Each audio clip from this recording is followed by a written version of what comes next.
شکر اس کی اللہ تبارک و تعالیٰ نے فرمایا تم اگر شکر کرو گے لَإِن شَكَرْتُمْ لَأَزِيدَنَّكُمْ، میں زیادہ دوں گا۔ صبر آسان ہے اور شکر مشکل ہے، صوفیاء نے فرمایا۔ حالانکہ شکر میں کیا کرنا کیا ہے؟ صبر دیکھا جائے تو کٹھن ہوتا ہے، برداشت کرنا ہوتا ہے، مصیبت آئی خاموش رہنا ہے، کسی چیز کی کمی ہو گئی خاموش رہنا ہے، یہی تو صبر ہے۔ گناہ کی خواہش ہوئی لیکن نہیں کیا، یہی صبر ہے۔ صبر دیکھا جائے تو مشکل ہے، لیکن صوفیاء کرام فرماتے ہیں صبر سے زیادہ مشکل شکر ہے۔ شکر ہے وہ کیسے؟ کہا کہ اس لیے کہ جب خوشیاں آتی ہیں تو عام طور پر انسان ہر چیز بھول جاتا ہے، اسے یاد ہی نہیں رہتا کہ دینے والے کا مجھے شکر بجا لانا چاہیے، وہ بھول جاتا ہے۔ یہی تو ہم نے دیکھا ہے۔ آپ تھوڑا سا تجزیہ کر کے دیکھ لیں اپنی زندگی میں، تھوڑا غور و فکر کر کے دیکھ لیں۔ ہمارے گھروں میں بھی جو کچھ بھی ایکٹیویٹیز ہوتی ہیں، جو معمولات چلتے ہیں، اگر گھر کے اندر کوئی مصیبت آئی تو آپ فاتحہ کروائیں گے، قرآن پڑھوائیں گے۔ میت ہو گئی تو کیا کریں گے؟ سب سے پہلے قرآن پڑھواتے ہیں۔ کسی کی بیماری ہو گئی، نزا کا وقت آیا، کسی کو بلایا، قرآن پڑھوا رہے ہیں۔ بہت سخت بیمار ہے، پانی پڑھ کر کے پھکوا رہے۔ یہ ساری مصیبتوں کے وقت آپ قرآن یا عبادت کی طرف جا رہے ہیں، سجدہ کر رہے ہیں۔ لیکن کبھی شادی ہو رہی ہے، گھر میں بچے کا عقیقہ ہو رہا ہے، ولیمہ ہے، منگنی ہے، ان سب مواقع پر جو خوشیوں کے ہیں، کب قرآن خوانی ہوتی ہے؟ کب قرآن پڑھا جاتا ہے؟ کیا رب ذوالجلال کی بارگاہ میں پہلے سے کوئی شکرانے کی محفل ہوتی ہے؟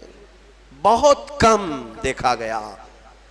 موت پر، غم پر، بیماری پر دعائیں مانگی تو ضرور جاتی ہیں، قرآن پڑھا تو جاتا ہے، لیکن خوشیوں کے موقع پر بندہ بھول جاتا ہے۔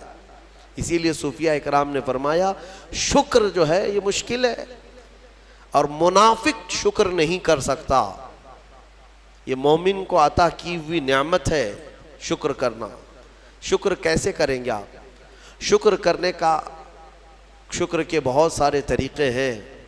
صرف یہ نہیں ہے کہ زبان سے کہہ دیا الحمدللہ، بلکہ تمہارے ہاتھ و پیر بھی شکر بجا لاتے ہیں، تمہاری زبان بھی اور تمہارا دل بھی۔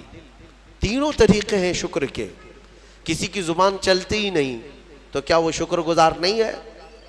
لیکن اگر اللہ رب العزت کے حوالے اپنے آپ کو کر دیا، دل سے وہ کہتا ہے کہ مولا میرا کچھ نہیں، سب تیرا ہے، وہ دل سے کہہ رہا ہے، اس کے دل کا شکر ہے۔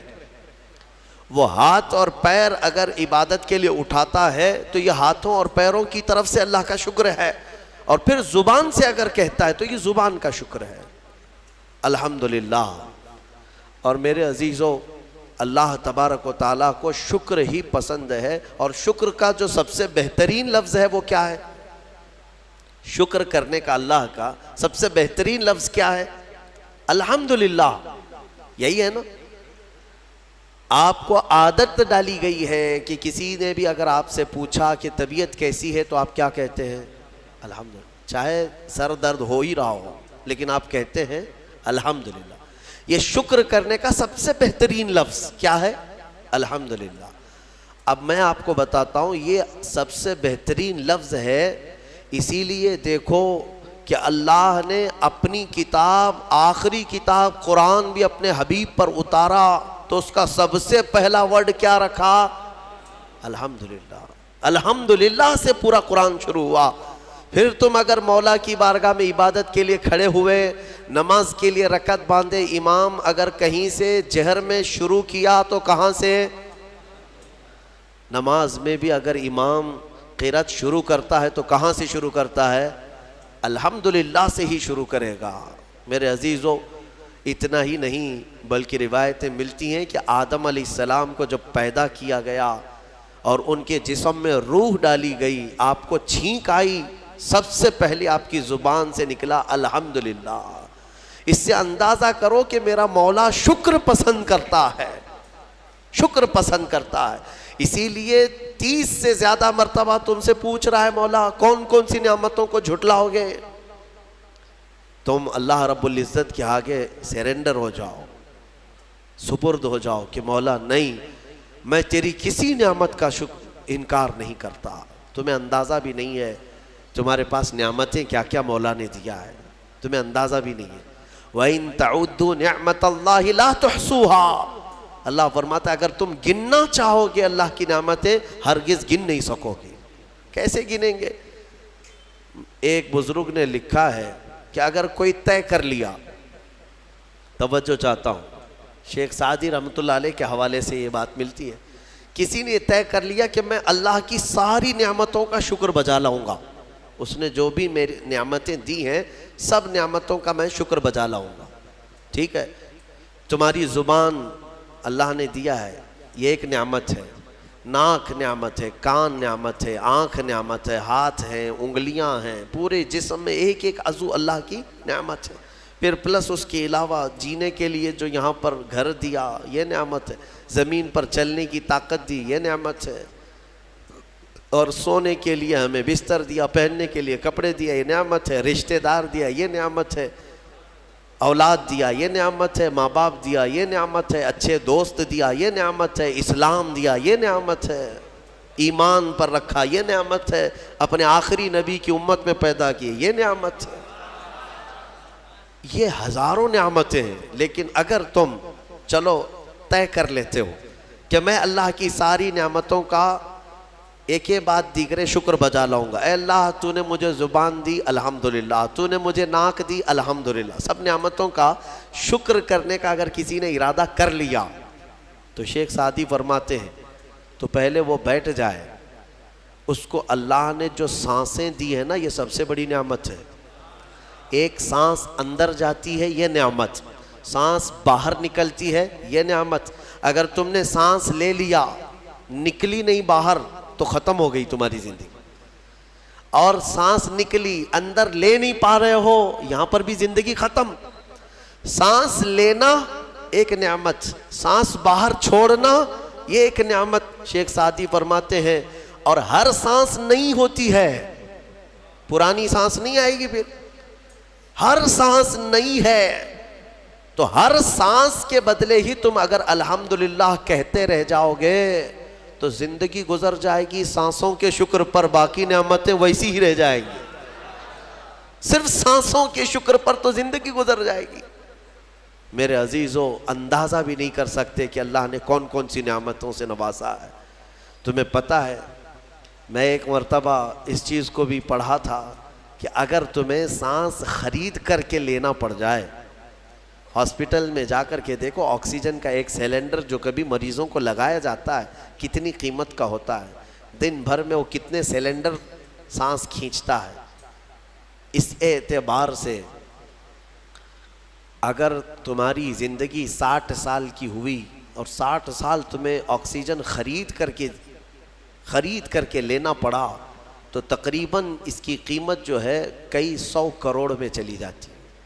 ایک اندازے کے مطابق 50 سے 60 کروڑ کا آکسیجن تمہیں لگ جاتا ہے، تو کیا یہ ہر آدمی کیپیبل ہے اپنی سانسوں کو پیسے سے خرید سکے گا؟ اور رب ذوالجلال نے تمہارے لیے اتنی آسانیاں کی ہیں کہ سانس ایسا نہیں ہے کہ فلاں شہر میں ملتی ہے جا کر کے لائیں اور پھر کھینچیں، تم جہاں ہو تمہاری ناک کے قریب ہوائیں کیا ہے۔ اس رب قدیر نے اتنی بڑی نعمتوں سے تمہیں نوازا، تمہیں اندازہ بھی نہیں ہے، اور اسی لیے رب تعالیٰ فرماتا ہے فَبِأَيِّ آلَاءِ رَبِّكُمَا تُكَذِّبَانِ، تم میری کون کون سی نعمتوں کو جھٹلاؤ گے۔ حاتم اصم ایک بزرگ ہے، حضرت حاتم خلیفہ ہارون رشید کے زمانے کے ہیں۔ خلیفہ ہارون رشید کے زمانے میں بادشاہ نے ایک مرتبہ ان کو طلب کیا اور پوچھا کہ کچھ نصیحت کیجیے آپ مجھے۔ وہ اکثر بڑے بڑے علماء کو دربار میں بلاتا اور نصیحت حاصل کرتا۔ حضرت حاتم اصم رضی اللہ تعالیٰ عنہ نے بادشاہ سے ایک سوال کیا کہ ہارون اگر تمہارے ساتھ ایسا ہو جائے زندگی میں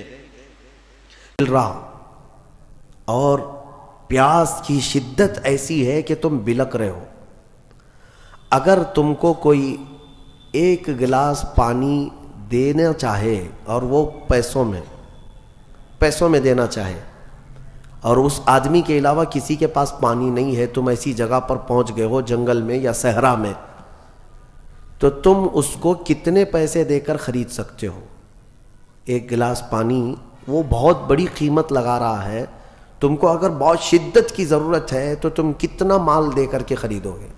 خلیفہ ہارون رشید نے کہا میں اپنی آدھی سلطنت بھی دینے کو تیار ہو جاؤں گا ایک گلاس پانی، کیونکہ ضرورت ہے انسان کی، جان بچانا ہے۔ تو حاتم اصم نے کہا ٹھیک ہے، تمہیں پانی تو مل گیا، کبھی ایسا ہوا تمہاری زندگی میں تم نے پانی تو پی لیا، پیٹ بھر کر پی لیا، پیٹ بھر کر کے، لیکن پانی اب نکلتا نہیں ہے، باہر نہیں نکلتا پانی، کوئی صورت ہی نہیں ہے کہ تمہارا پانی باہر آئے، پیشاب بند ہو چکا ہے۔ کوئی ایک حکیم ایسا ہے جو تم سے یہ کہے کہ میں تیرے پیٹ کا پانی باہر نکال دوں گا تو تو اسے کتنی قیمت دے گا؟ ہارون رشید نے کہا اس کو بھی میں اپنی آدھی سلطنت دے دوں گا، میرا پانی نکالتا ہے۔ تو حضرت حاتم اصم نے فرمایا ہارون تیری پوری سلطنت کی قیمت ایک گلاس پانی کے برابر ہے، اگر نہ ملے تو آدھی سلطنت اور مل جائے نکالنے کے لیے آدھی سلطنت، تو سوچ وہ رب ذوالجلال بغیر کسی قیمت کے روز تجھے پلاتا بھی ہے اور روز تیرے سے نکالتا بھی ہے، کتنی بڑی نعمت ہے تیرے لیے۔ میرے عزیزوں، میں آپ کو ایک چیز بتاتا ہوں، میرے آقا صلی اللہ تعالیٰ علیہ وسلم نے اپنی امت کو سب سے زیادہ اگر دعائیں سکھائی ہیں تو وہ شکر کی دعائیں، شکر کی دعائیں تلاش کر لینا، یہ میرے مطالعے کے اعتبار سے میں آپ کو بتا رہا ہوں۔ آپ روزمرہ کی زندگی میں جو چیز بھی کرتے ہیں اس میں اللہ کا شکر ہے، میرے آقا نے سکھایا۔ آپ کھانا کھانے کے لیے بیٹھ رہے ہیں، بسم اللہ پڑھ کر کے شروع کیے، کھانا ختم ہونے کے بعد میرے آقا نے سکھایا ہے الحمدللہ الذی اطعمنا وسقانا وکفانا وجعلنا من المسلمین۔ کیا ہے؟ تمام تعریفیں اس اللہ کے لیے، شکر ہے اس مولا کا جس نے ہمیں کھلایا پلایا اور ہمیں ہدایت دیا اور مسلمان بنایا۔ کھانے کے بعد بھی میرے آقا نے یہی سکھایا، کھانے کے بعد تمہیں کرنا کیا ہے؟ یہی ہے۔ اچھا، اور نیند لگ رہی ہے، سونے کے وقت کہا بسم اللہ پڑھ کر کے سو جاؤ، لیکن سو کر کے اٹھتے ہو اگر نیند کھلتی ہے تو میرے آقا فرماتے ہیں یہ پڑھو الحمدللہ الذی احیانا بعد ما اماتنا۔ الحمد سے ہی شروع ہے، تمام تعریفیں اس اللہ کے لیے جس نے ایک موت کے بعد مجھے دوبارہ اٹھایا ہے۔ آپ کیا سمجھتے ہیں؟ نیند جو ہے موت کی بہن ہے۔ اگر کوئی سویا مولا چاہے تو اس کی آخری نیند ہو سکتی ہے، بہت سارے ایسے ہیں جو سوئے اور پھر اٹھ ہی نہیں سکے۔ نیند کی حالت ایسی ہوتی ہے کہ وہ آدھی موت کے برابر ہے، اس کو خبر نہیں ہوتی، اسی میں وہ چلا بھی جا سکتا ہے، اور پھر جب تمہیں بیدار کرتا ہے مولا تو یہ نعمت ہے، بہت بڑی نعمت ہے کہ تمہیں موت کے منہ میں لے جا کر واپس لے آیا۔ جب بھی تم اٹھتے ہو میرے آقا نے فرمایا شکر بجا لاؤ، شکر ہے اس اللہ کا، تمام تعریفیں اس اللہ کی۔ بعد ما اماتنا احیانا بعد ما اماتنا، ہمیں موت دینے کے بعد دوبارہ اٹھایا ہے، اس اللہ کا شکر ہے۔ سو کے اٹھو تو الحمدللہ۔ اتنا ہی نہیں میرے عزیزوں، میرے آقا صلی اللہ تعالیٰ علیہ وسلم فرماتے کپڑا اگر پہن لیا تو بھی پڑھو الحمدللہ الذی کسانی ھذا۔ تمام تعریفیں اس اللہ کے لیے جس نے مجھے یہ جوڑا پہنایا۔ ہاں، ورنہ اگر مولا تعالیٰ نہ چاہے تو کسی جسم پر کپڑا بھی نہیں آئے گا، وہ روز تمہیں پہناتا ہے، تمہارے ستر کو چھپاتا ہے۔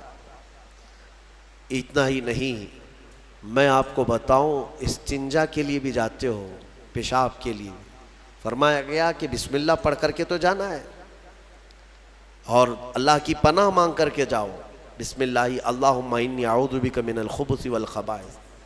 لیکن جب تم استنجا کر کے باہر آتے ہو تو حضور نے فرمایا پھر یہ کہو الحمدللہ الذی اذھب عنی الاذی وعافانی۔ وہاں بھی شکر ہے، کس بات کا شکر ہے؟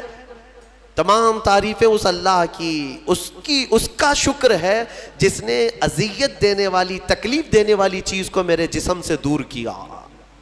تمہیں اندازہ ہے زہر ہے یہ جو اندر استنجا جمع ہو جائے تو آسانی سے آج پیشاب کر لیتے ہو، آسانی سے آج تم حاجت کر لیتے ہو، پخانہ ہو جاتا ہے، تو اس کو یوں مت سمجھ لینا کہ تمہارا کمال ہے، یہ رب تعالیٰ کی ہزار نعمتوں میں سے ایک نعمت ہے۔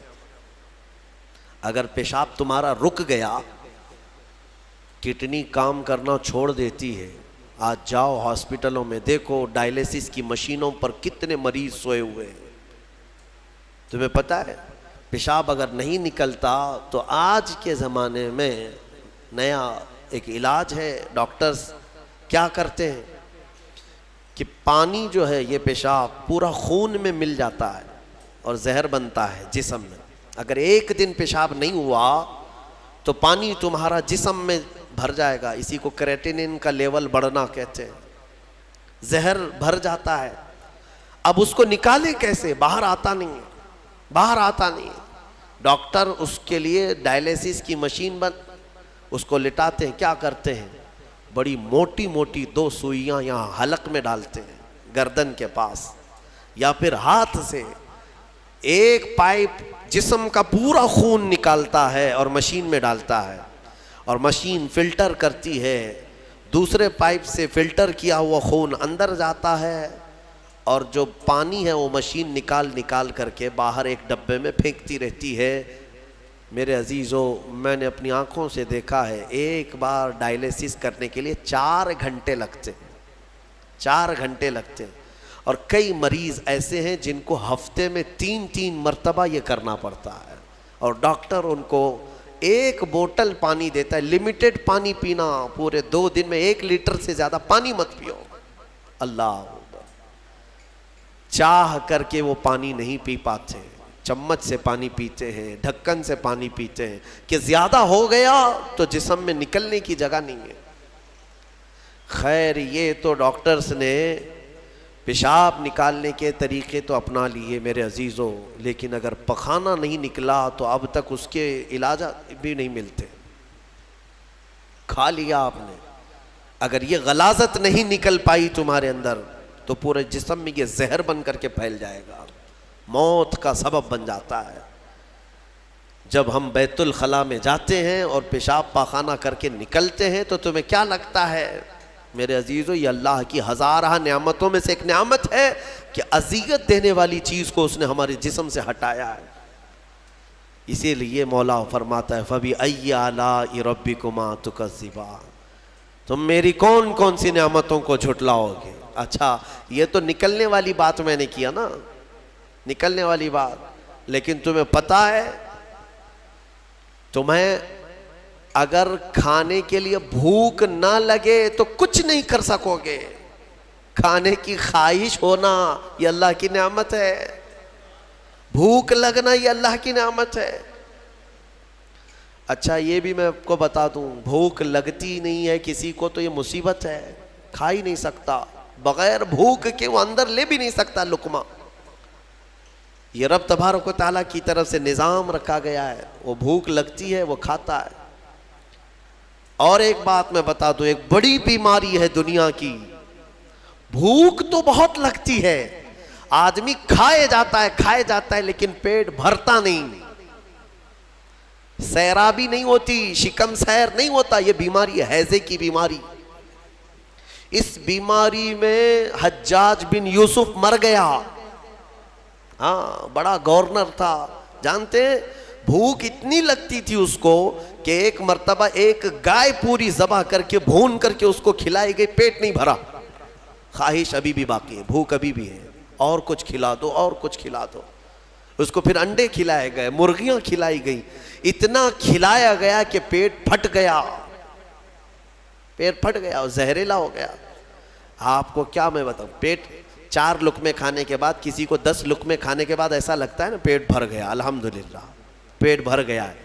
یہ جو شکم سیر آپ کو لگتا ہے یہ اللہ کی نعمت ہے۔ کچھ لوگوں کو یہ بیماری ہے کہ تم ان کو 4 کلو بھی اندر کچھ ڈال دو تو یہاں کی جو چاہت ہے وہ نہیں جائے گی، ہاں خواہش نہیں ختم ہوگی۔ اسی طرح پیاس لگنا اللہ کی نعمت ہے، اور پیاس کا بجھ جانا یہ بھی نعمت ہے۔ سکرات کے وقت میں فرمایا گیا اگر ایک ندی پانی بھی اس کو پلایا جائے تو یہ حلق نہیں سوکھے گا، پیاس باقی رہے گی، اور پانی اور پانی اور پانی۔ تم اندازہ کر سکتے ہو ایک گلاس پانی پینے کے بعد اگر ٹھنڈک لگی، ہاں پیٹ بھر گیا، پیاس بجھ گئی، نعمت ہے اللہ کی یہ۔ اور ایک بیماری یہ ہے کہ اس کے اندر ایک بالٹی پانی بھی ڈال دیا جائے تو حلق نہیں سوکھتا، پیاس بجھتی نہیں ہے، پھر زبان چپکنے لگتی ہے، حلق سوکھنے لگتا ہے، یہ بیماری ہے۔ میرے عزیزوں، میں تو صرف تمہارے جسم کی نعمتیں گنا رہا ہوں، تمہیں اندازہ بھی نہیں ہے۔ ابھی چند دنوں قبل میں نے اپنے بچوں کے سامنے بھی ایک بات عرض کیا تھا۔ میں 1-2 سال قبل شاید ایک مطالعے میں تھا، کسی چیز کی اسٹڈی میں، ایک نئی چیز میرے مطالعے پہ آئی تھی۔ ایک صاحب کئی دنوں سے وہ بیمار رہتے تھے، ان کو ہوتا کیا تھا، چلتے تھے تو اچانک ٹیڑھے ہو جائے اور ایسا لگے کہ دیوار گر رہی ہے، روڈ پہ چلے تو ایسا لگے کہ یہ گاڑی میرے اوپر گرے گی۔ ہاں یہ ایک بیماری ہے۔ آپ زمین پر کھڑے ہوتے ہیں، 2 پیروں سے کھڑے ہوتے ہیں نا، بیلنس کیسے رہتا ہے تمہارا؟ یہ چاہے موٹے ہو تگڑے ہو لیکن سیدھے تو کھڑے رہتے ہو، اور چلتے ہو تو کیا ایک طرف جھک جھک کے چلتے ہو، کبھی ادھر کبھی ادھر نہیں، ہوائیں چاہے جتنی بھی آئیں آپ سیدھے چلتے ہیں۔ یہ کون ہے جو تمہارے بیلنس کو مینٹین کیا ہوا ہے؟ صرف 2 ٹانگوں پر تمہارے پورے وزن کو کس نے قائم رکھا ہے؟ اگر تجربہ کرنا ہے تو مٹی کا ایک پتلا اس طرح سے چلا کر کے دکھاؤ، 2 ٹانگوں پر چلا کر کے دکھاؤ، بیلنس کون رکھے گا؟ ارے پتلے بھی اگر بنا کر کے کھڑا کرتے ہیں کہیں اسٹیچو تو انہیں گاڑ دیتے ہیں، کھڑا نہیں کر پائیں گے۔ اتنا تمہاری ہی وزن کے برابر 80 کلو کا ایک پتلا بناؤ مٹی کا اور اس کو صرف پیروں پہ کھڑا کر کے دکھاؤ، نہیں کھڑا ہوگا، ہوا آئے گی گر جائے گا۔ تمہیں ہوا کیوں نہیں گراتی؟ کون ہے جو تمہیں برقرار رکھا ہوا ہے؟ آپ کو میں بتاؤں تو حیرت ہوگی آپ کہ کون سی چیز مینٹین کرتی ہے، پتہ ہے آپ کو کون سی چیز تمہارے جسم کے اندر؟ نہ تمہارے ہاتھ نہ تمہارے پیر۔ اللہ اکبر، اللہ کی نعمتوں پر قربان جاؤ۔ ایک صاحب انہوں نے مجھ سے ملاقات کی تھی اور اپنی بیماری یہ بتائی تھی کہ ایسا لگتا ہے، تعویذ بھی کرائے، دعا بھی کرائے، وظیفے بھی کروائے، بہت ساری۔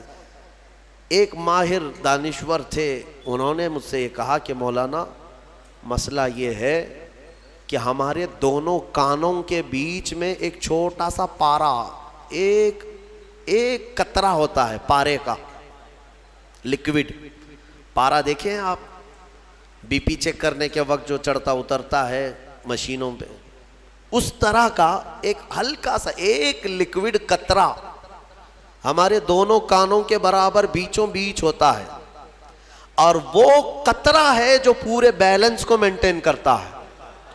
وہ ایک قطرہ ہے، اگر اس قطرے کے اندر ذرا برابر بھی ادھر ادھر ہوا، وہ ایک طرف ہو گیا تو آدمی یوں چلنے لگ جائے گا، اگر وہ اس طرف ہو گیا قطرہ تو پھر آدمی اس طرف جھک جائے گا۔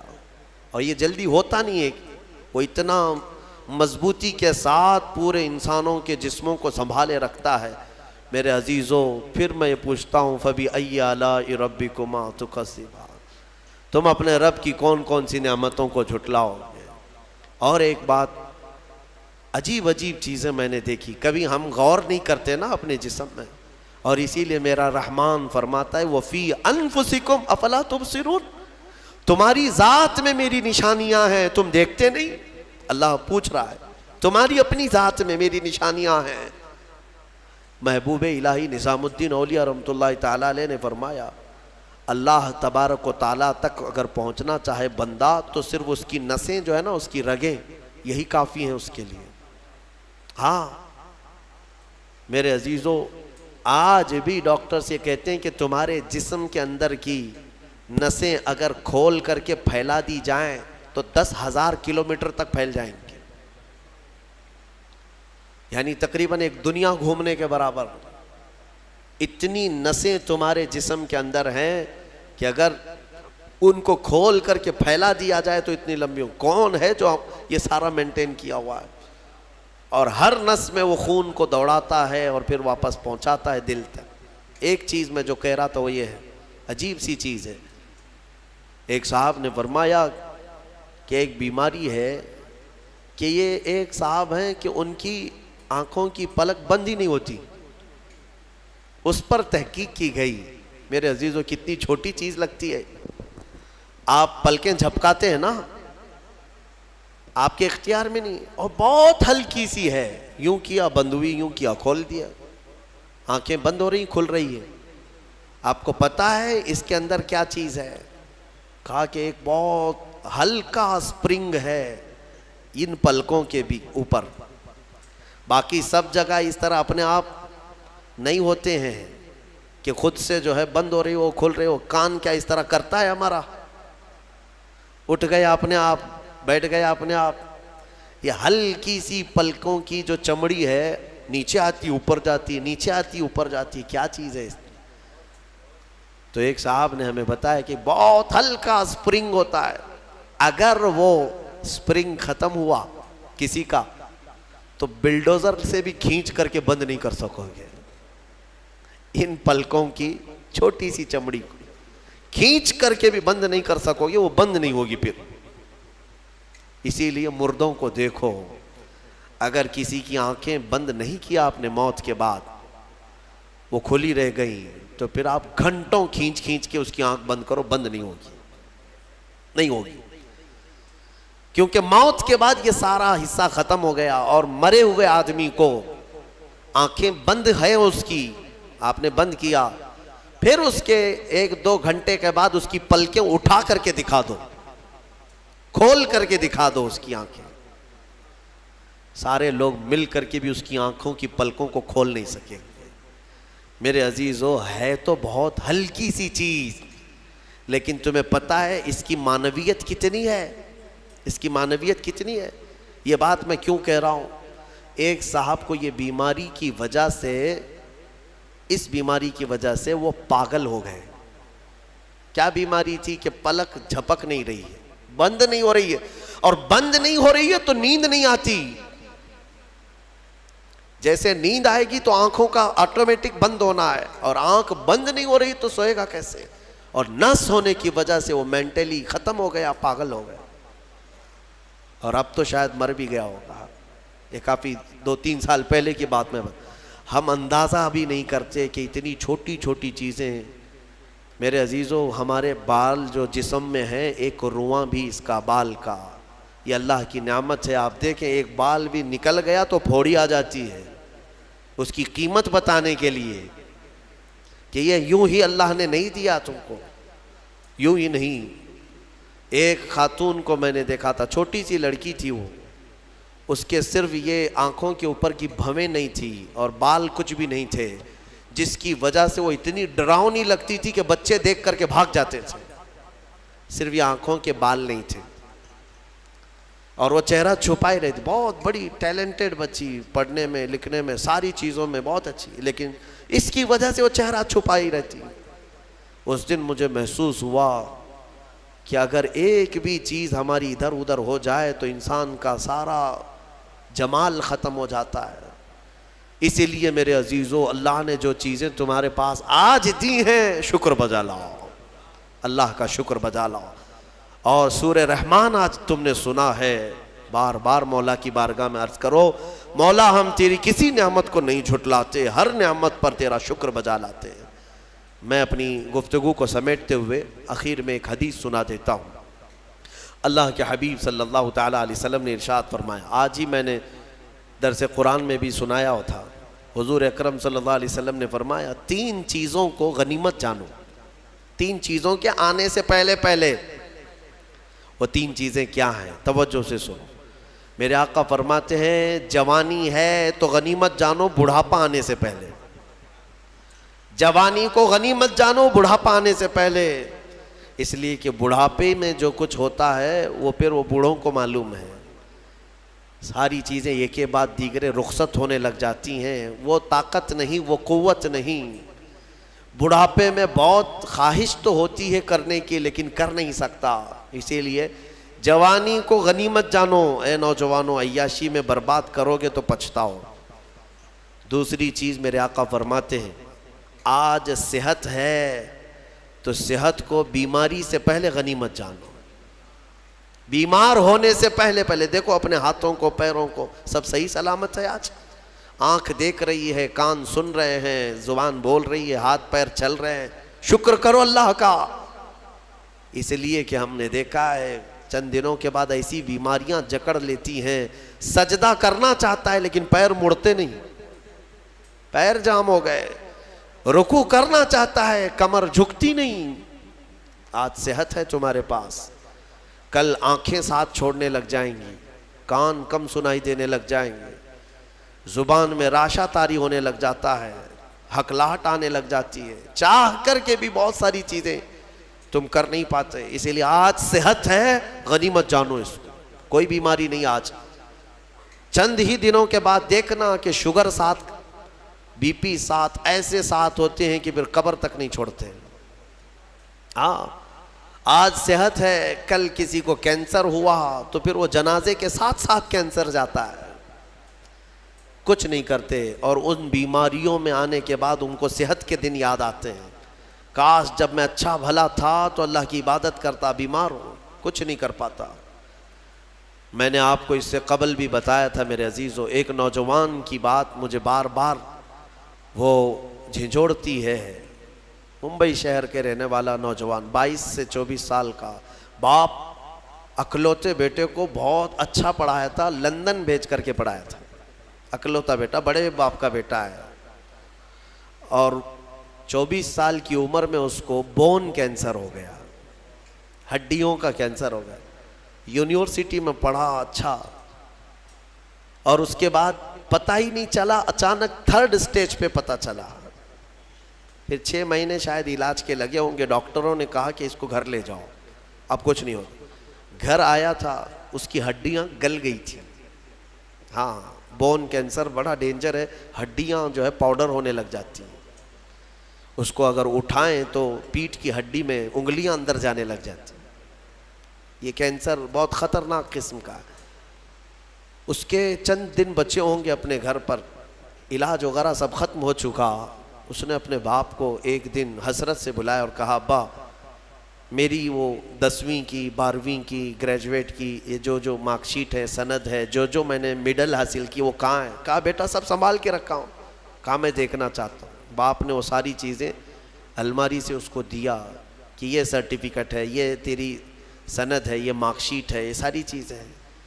وہ نوجوان بستر پر لے کر کے اپنی سرٹیفکیٹ پڑی ہوئی, اس میں ٹاپر بھی رہا ہے وہ سب چیزیں دیکھ دیکھ کر کے رونے لگا.